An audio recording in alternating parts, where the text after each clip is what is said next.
Hello all welcome to my channel. This is Srilekha. అందరు ఎలా ఉన్నారు? నేనైతే చాలా బాగున్నాను. ఎందుకంటే నాకు ఇష్టమైన ప్లేస్, నేను ఎంతగానో మేనిఫెస్ట్ చేసిన ప్లేస్కి అయితే వెళ్ళానన్నమాట. అదే అరుణాచలం.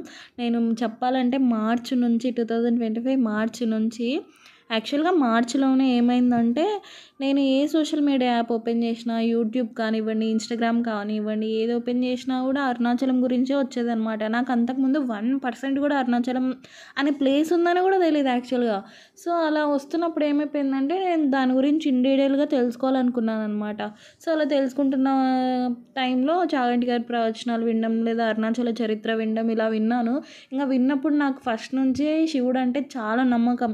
ఇంకా ఆ టెంపుల్ యొక్క ఇంపార్టెన్స్ తెలిసిన తర్వాత ఇంకా ఖచ్చితంగా వెళ్ళాలి అని మైండ్లో ఫిక్స్ అయిపోయాను అనమాట. సో తర్వాత ఇంకా శివుడు అనుగ్రహిస్తాడో లేదో అన్న డైలమాలో మొక్కడం అయితే మొక్కున గట్టిగా మేనిఫెస్ట్ చేశాను. ఇంకా నాకు అనుగ్రహం అయితే దొరికింది అనుకుంటున్నా. అరుణాచలం అయితే వెళ్ళాను. సో ఇక్కడ మనం గిరి ప్రదక్షిణ చేయాలంటే రాజగోపురం దగ్గర మనం స్టార్ట్ చేయాలన్నమాట. రాజగోపురం దగ్గరలోనే మనకి టెంకాయ, కర్పూరం, దీపం అవన్నీ అమ్ముతారు. సో అక్కడ మనం కర్పూరం ప్యాకెట్ పెద్దది తీసుకోండి. ఎందుకంటే దారిలో చాలా టెంపుల్స్ వస్తాయి, నందీశ్వర విగ్రహాలు వస్తాయి, తర్వాత శివలింగాలు ఇలా చాలా ఉంటాయి. కాబట్టి మీరు కర్పూరం ప్యాకెట్ పెద్దది తీసుకున్నారంటే బయటనే కర్పూరం ముట్టిస్తారనమాట. ప్రతి టెంపుల్ దగ్గర మనం కర్పూరం వేసిస్తే సరిపోతుంది. సో ఒక టెంకాయ కొట్టేసి మొక్కుని స్టార్ట్ అయిపోవాలి. ఫస్ట్ అయితే ఇంద్రలింగం వస్తుంది. ఇంద్రలింగం అయిపోయిన తర్వాత దారిలో వెళ్ళేటప్పుడు మనకు అక్కడే ఏటీఎం కూడా ఉంటుంది అనమాట. సో ఎవరైనా మనీ డ్రా చేసుకోవడం, మనీ ఇబ్బంది అవుతే మీకు మనీ ఉంటే అకౌంట్లో అక్కడ నుంచి డ్రా చేసుకోవచ్చు. దాని తర్వాత మీరు ఇంకొకటి ఏంటంటే, మీరు మనీ అనేది నోట్స్ రూపంలో కాకుండా ఇంకా ఇది కాయిన్స్ రూపంలో కూడా మీరు పెట్టుకోండి. ఎందుకంటే దారిలో చాలామంది బెగ్గర్స్ ఉంటారు గిరి ప్రదక్షిణ చేసేటప్పుడు. అక్కడ మనం దేవస్థానాలలో మనం ఖచ్చితంగా బెగ్గర్స్కి అమౌంట్ ఇవ్వాలని అయితే అనుకుంటాం కదా. సో అలా ఇవ్వాలనుకున్నప్పుడు ప్రతి ఒక్కరికి మనం 10 రూపీ నోట్, 20 రూపీస్ నోట్ అలా ఇవ్వలేము. అందరికీ చాలామంది ఉన్నారు చెప్పాలంటే. అంతమందికి ఇవ్వలేము కాబట్టి మీరు కాయిన్స్ పెట్టుకొని 1 rupee coin, 2 rupee coin, 5 rupee coin ఇలా పెట్టుకున్నారంటే బెటర్. సో ఇంకొకటి, మీకు ఇబ్బంది అయినా కూడా అక్కడ ఒక సాధువు ఉంటాడు. ఆయన మనం 100 రూపీ నోట్ ఇస్తే ఆయన మనకి 80 రూపీస్ కాయిన్స్ ఇచ్చేసి ఆయన 20 రూపీస్ పెట్టేసుకుంటాడు అనమాట. ఆయనది అది బిజినెస్. ఇంకా దారిలో ఇలా అమ్మవారి టెంపుల్ ఉంది ఒకటి, అక్కడ మనకి ఏ దిష్టి ఉన్నా కూడా పోతుందని చెప్తారనమాట. సో మనమే తీసుకోవచ్చు. ఎవరితోనైనా వెళ్తే వాళ్ళు మనం వాళ్ళకి కూడా తీసుకోవచ్చు అనమాట.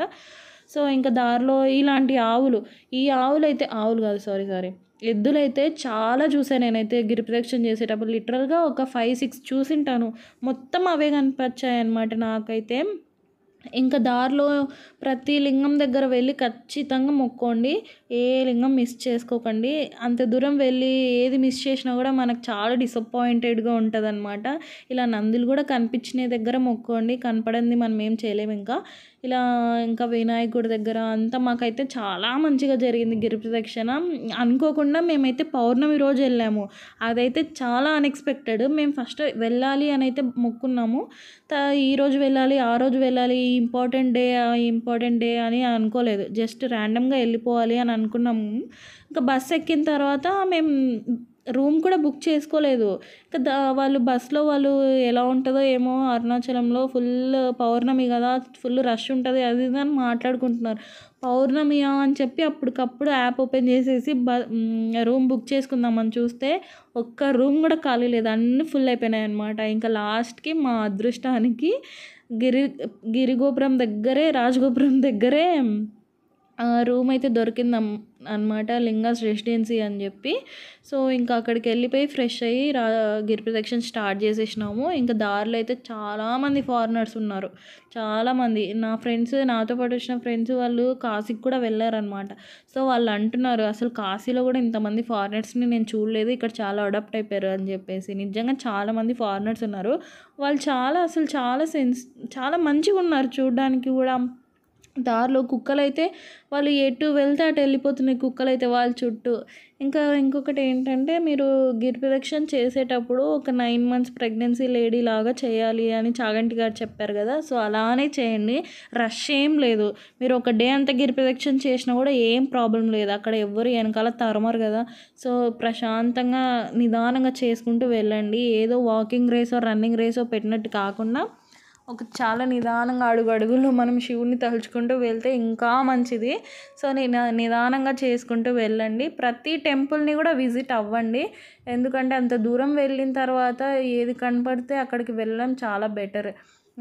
మళ్ళీ మళ్ళీ వెళ్ళే ప్లేస్ కాదు. మళ్ళీ మళ్ళీ శివుడు అనుగ్రహించాడు. అనుగ్రహించినప్పుడే మనం దాన్ని యూటిలైజ్ చేసుకోవడం చాలా బెటర్.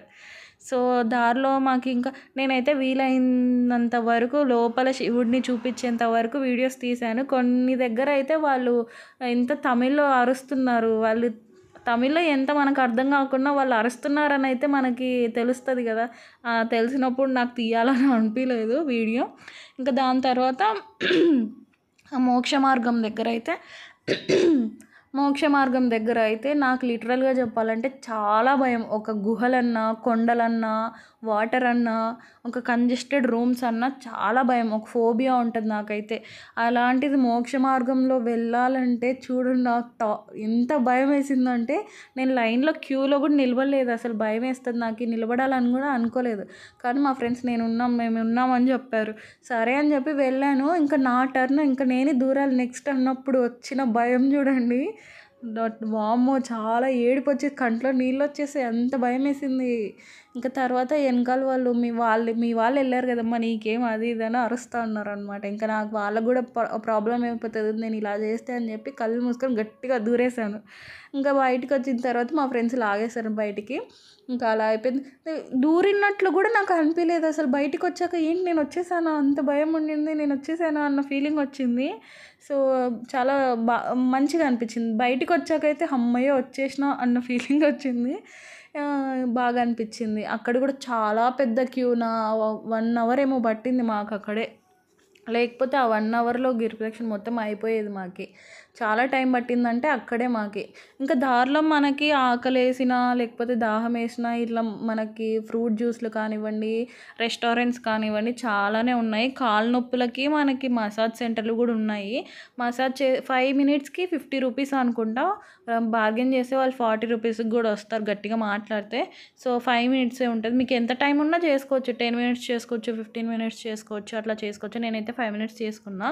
దాని తర్వాత ఇంకా లాస్ట్ నాకు ఇంకొక మంచిగా అనిపించినది ఏంటంటే గిరి ప్రదక్షిణ మొత్తం అయిపోయిన తర్వాత ఈశాన్య లింగం అవన్నీ లింగాలన్నీ అయిపోయిన తర్వాత మేము మళ్ళీ రాజగోపురం దగ్గరికి వెళ్ళి మనం మళ్ళీ టెంకాయ కొట్టి దీపం పెట్టాలన్నమాట. సో అలా పెట్టినప్పుడు ఈశాన్య లింగం అయిపోయి బయటికి వచ్చిన వెంటనే మనకి బ్లెస్సింగ్ దొరికిందనమాట. మాకు చినుకులు పడినాయి. ఒక 5-6 సెకండ్స్ చినుకులు పడినాయి. ఇంకొకటి గిరి ప్రదక్షిణ అంతా అయిపోయిన తర్వాత రాజగోపురం దగ్గరికి వెళ్ళి టెంకాయ కొట్టినప్పుడు కూడా టెంకాయ మనకి శివలింగం రూపంలో పగిలిందనమాట. గిరి ప్రదక్షిణ స్టార్ట్ చేసేటప్పుడు టెంకాయ కొట్టినప్పుడు ప్రసాదంగా మనము ఆ టెంకాయ నీళ్ళు ఇంకా కొబ్బరి తింటాం కదా, అక్కడ ఎవరికి ఇచ్చినా ఎవరు తీసుకోలేదు. మేమే తినేసి ఇంకా స్టార్ట్ అయిపోయినాము. ఇంకా లాస్ట్లో గిరి ప్రదక్షిణ అయిపోయిన తర్వాత ఇలా టెంకాయ కొట్టినప్పుడు చూడండి అక్కడ ఎలా పగిలిందో.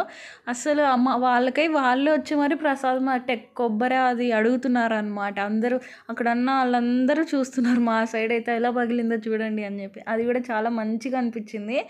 ఇంకా పౌర్ణమి కాబట్టి రష్ ఎక్కువ ఉంటుందని చెప్పేసి గుళ్ళోనే అందరూ క్యూలో పడుకుండిపోయినారు.